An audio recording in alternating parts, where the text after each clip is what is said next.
Doctor, what a year it's been. And hasn't it felt like it's just been dragging on? And everyone I speak to says the same thing. They're confused and anxious. The Democrats are stressed because they've been struggling to find a single candidate who can take on Trump in 2020. And the best they've come up with is a man whose heyday was when he posed in a short-sleeved button-down more than 40 years ago. Then you've got the Republicans. They're just riddled with anxiety. They keep checking alerts on their phone, just praying their leader hasn't gone on a Twitter rampage or put Turkey's economy in a chokehold. And then, of course, they're fending off attacks from the Democrats left, right, and centre. You always told me, Doc, it's bad to keep things bottled up inside. And really, politicians, they're just like us. They need their stress relief too. So the people on the Hill have signed up to a group therapy session. And it's a classic safe space where everyone supports one another, endlessly going over old ground. No other president has betrayed his office like this because the president got caught. The president, in fact, tried to trade a political favor for official government resources. Now, this anti-corruption president who cares so much about rooting out corruption in Ukraine. Putin's primary objectives within the United States is to foment unrest within our nation. Would you agree with me that RT is Putin's propaganda machine here in the United States? I would agree with you, yes. Honestly, Doc, it's been a huge letdown. It's a bit like you and me, really. I mean, I come every week hoping you'll cure me, even though I know it's hopeless. But we're in so deep, we just have to keep going. Though, at least I have the decency to at least pretend I'm interested in what you have to say.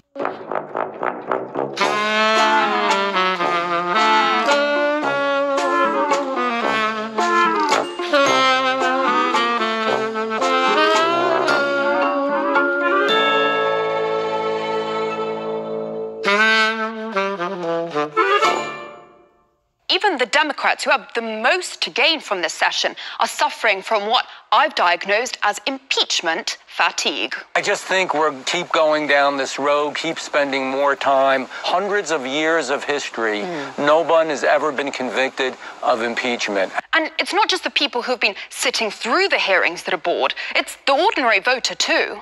Ambassador and Mr. Morrison, I have some bad news for you. TV ratings are way down. Way down. Don't hold it personally. I don't think it's you guys. But whatever drug deal the Democrats are cooking up here on the dais, American people aren't buying it. You might not remember how it all started, Doctor. Joe Biden was just being a helpful father, lending a hand in getting Hunter set up in a good job. And Trump, he was just a concerned president, worried that Hunter Biden, sitting on a board of a leading Ukrainian gas company while his father was the country's point man, was a conflict of interest. So they're saying he nudged the Ukrainian president to look into the matter and maybe used as a bargaining chip that $400 million of aid the US had promised. Which reminds me, even Ukraine's tired of this whole impeachment saga. So I think everybody in Ukraine is so tired about Burisma. We have our country, we have our independence, we have our problems and questions. That's it. And I've got bad news. It looks like we might be stuck in this therapy session for a while.